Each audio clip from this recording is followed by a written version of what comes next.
Hello friends, welcome back to my YouTube channel. तो मैं फिर से आपके लिए हाजिर हूँ बहुत ही अच्छा सा आपके लिए जानकारी कि मंगलवार के दिन हमें ऐसा कौन सा उपाय करना चाहिए कि जिससे बजरंग बली की कृपा हम पर ऐसे बरसे।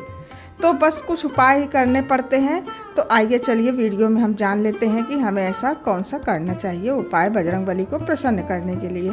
तो कहते हैं ना कि हिंदू धर्म में हनुमान जी का जो अत्यंत काफ़ी महत्व होता है हमारे हिंदू धर्म में। तो कहा जाता है, ऐसी मान्यता है कि हनुमान जी की पूजा उपासना मंत्र और पाठ से सभी भक्तों का जो कष्ट होता है वो दूर होते हैं।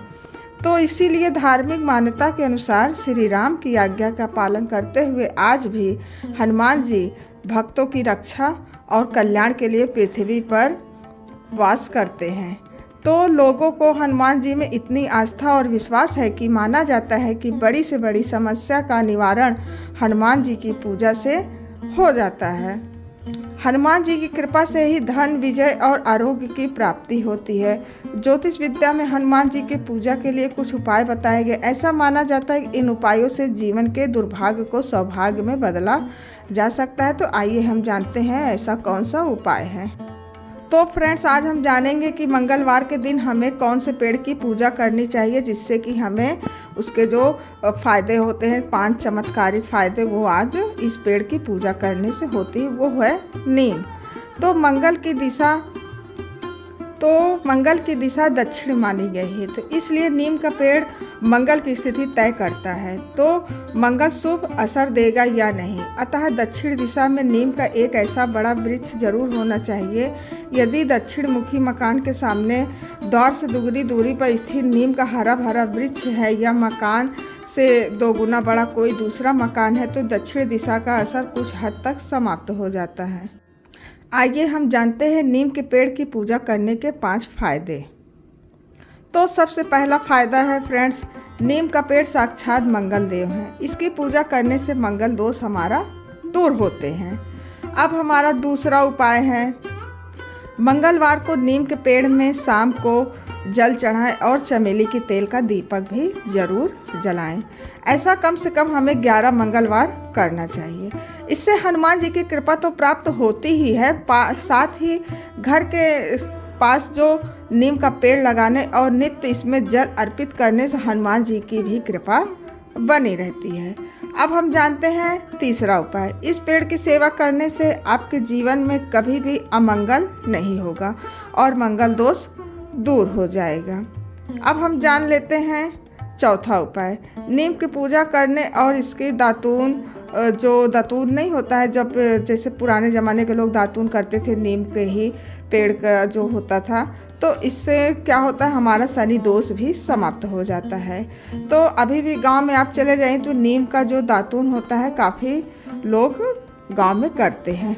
अब शहर वगैरह में तो ब्रश का चलन है, तो यहाँ पे ब्रश, क्योंकि यहाँ पे नीम का पेड़ तो है नहीं कि हमें दातून मिल जाएगा, तो इसलिए लोग नीम का दातून गांव में अधिकतर आप गांव से भी ले आकर कर सकते हैं।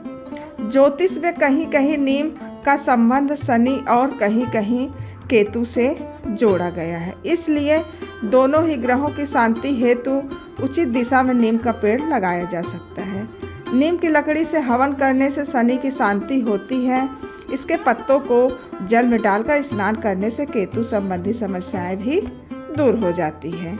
तो नीम की लकड़ी की जो माला होती है उसको भी हमें धारण करने से शनि की जो पीड़ा होती है वो समाप्त हो जाती है। यदि आपका जन्म उत्तरा भाद्रपद नक्षत्र में हुआ है या आपकी राशि मकर या कुंभ राशि है तो नीम का पेड़ लगाना बहुत ही शुभ फलदायी होता है। तो इसीलिए हमें नीम का पेड़ अपने घर में अवश्य लगानी चाहिए और हमारे ऊपर बजरंग बली की कृपा इस तरीके से बनी रहेगी। कहा जाता है कि धार्मिक मान्यता के अनुसार भगवान हनुमान शक्ति, शांति, बुद्धि और भक्ति के देवता माने गए हैं और भक्तों का मानना है कि हनुमान जी हमें परिश्रम करने के लिए समुचित शक्ति प्रदान करते हैं। उनकी पूजा से निरोग काया का आशीर्वाद मिलता है। ऐसा माना जाता है दोस्तों कि यदि हम हनुमान जी को प्रसन्न करते हैं तो शनि देव भी प्रसन्न हो जाते हैं।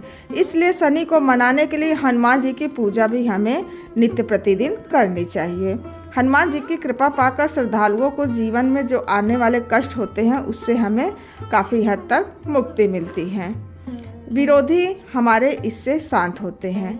तो हाँ, अगर जिनके विरोधी हैं तो आप इस तरीके से हनुमान जी और शनि भगवान को प्रसन्न करके आपके विरोधी शांत हो जाते हैं। यदि आपके विरोधी प्रतिद्वंदियों ने आपका जीवन तनावपूर्ण बना दिया है तो हनुमान जी का चित्र घर में पवित्र स्थान पर ऐसे लगाएं कि ताकि हनुमान जी का जो मुख है दक्षिण दिशा की ओर देखते हुए प्रतीत हो। यह उपाय आपके विरोधियों के शांत कर धन की वृद्धि करने में सहायक होता है। इसके अतिरिक्त सामर्थ्य अनुसार किसी विशेष धर्म या तिथि पर हनुमान जी का विशेष श्रृंगार करना चाहिए। अब आता है आपका हनुमान जी का पूजा करने से मनोकामनाएं भी पूर्ण होती हैं। मंगलवार या शनिवार का दिन हनुमान जी की पूजा के लिए विशेष माना जाता है।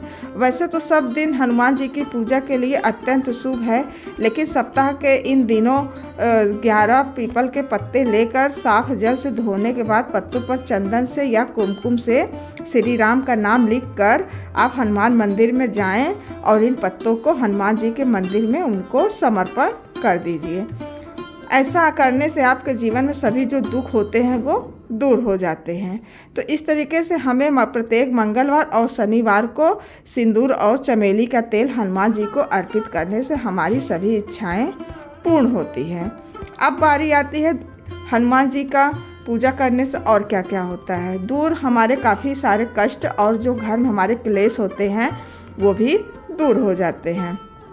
अगर हम एक उपाय इसके अनुसार करते हैं कि हर मंगलवार या शनिवार के दिन प्रत्येक मंगलवार या शनिवार को हनुमान जी को बनारसी पान जरूर चढ़ाना चाहिए। तो बनारसी पान तो आपको आपके जो नज़दीकी पान की दुकान होते हैं तो वहाँ वो मिल जाता है, आप वो चढ़ा सकते हैं हनुमान जी को। ऐसा करने से हनुमान जी की कृपा आप पर हमेशा बनी रहेगी। हर मंगलवार और शनिवार को किसी भी हनुमान मंदिर में 11 काले उड़द के चने दाने, सिंदूर, चमेली का तेल, फूल प्रसाद अर्पित जरूर करें। साथ ही सुंदरकांड का पाठ या हनुमान चालीसा का पाठ भी आप अवश्य करें। मंगलवार शनिवार को हनुमान जी का विधिवत पूजन करने से सभी प्रकार के कष्ट और क्लेश नष्ट हो जाते हैं। तो दोस्तों, मैं उम्मीद करती हूँ कि आज की जो वीडियो हमारी जो मंगलवार से रिलेटेड है वह आपको काफ़ी पसंद आई होगी। तो इस तरीके से आप बजरंगबली को खुश कर सकते हैं और आपके जीवन के जितने दुख कष्ट हैं वो काफ़ी हद तक आप उसका निवारण कर सकते हैं। चलिए आपसे फिर से मिलते हैं।